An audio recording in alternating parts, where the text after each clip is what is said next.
We close out your Sunday, your Father's Day, with that cirrostratus, those thin, wispy white clouds versus the blue skies to end your evening. But it's not been all peaches and creams this weekend. We did have some severe weather up to the northeast. Now that severe weather's working its way down. It might not survive all the way to us, but it could still last with a good rain event. That's why we have this flood watch. Lenore County and Kinston and everybody north of Craven County is outlined in that flood watch, and that's until midnight tonight. Here's a look at the rain totals. This is the reason why we've had about 1 inch to 2 inches, anywhere between 1 and 3 inches of rainfall locally. So that could create some flood potential, at least for our counties if you live north of Highway 264. Right now, not looking too bad, but this line over Raleigh right here, this is going to start to pick up. I know it's not visible right now, but there's some moisture parked here. This is cooler air. Think of it as a door wedge. It's going to slide its way in, and that's going to lift some of this moisture. So you'll see some showers and storms that are going to roll through our northern counties north of Highway 264. As of right now, still flash flood warnings up to the north. We'll keep an eye on northern Bertie County. We have had a lot of rainfall, even down to our south, moving into Onslow, Duplin counties as well, seeing some showers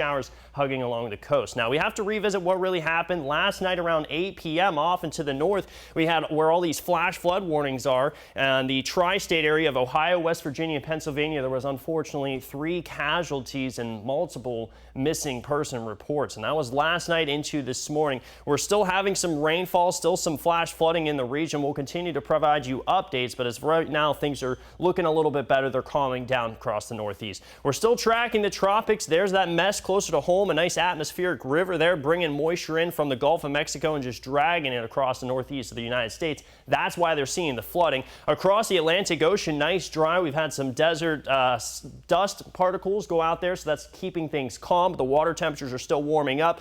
Delilah sitting off the west coast. It's expected to dissipate, become post-tropical storm Delilah as we head through tonight. Down to the south, this is an 80% chance for development. It does look like it's tracking into Guatemala City or just to the west into Mexico. We'll have to keep you posted and see if that actually forms into a tropical storm and whether it's going to move into the Gulf of Mexico. As of right now, it's not outlined to move into the Gulf of Mexico. There's your future track. Showers and storms will get here by 9-10 p.m. That's the line over Raleigh right now, so it's going to work its way in as we head through the late night hours. Notice how it dissipates. We start out Monday morning. We're probably going to see the potential for some fog. This is a stationary boundary. Warm air here, or sorry, cool air here, warm air parked down to the south, so it's going to allow for a little bit of fog. Not to mention you had rainfall, the evaporation, but there's the potential for storms once again as we head into your Monday evening. It doesn't last long, but it kind of sets in one place, which will leave you to that potential for some flash flooding. Tomorrow morning, speaking of which, we wake up to temperatures in the low 70s. A muggy morning in general, but if you're traveling out and about, here's a look at the travel forecast. Places like Raleigh, New Bern may have a potential for just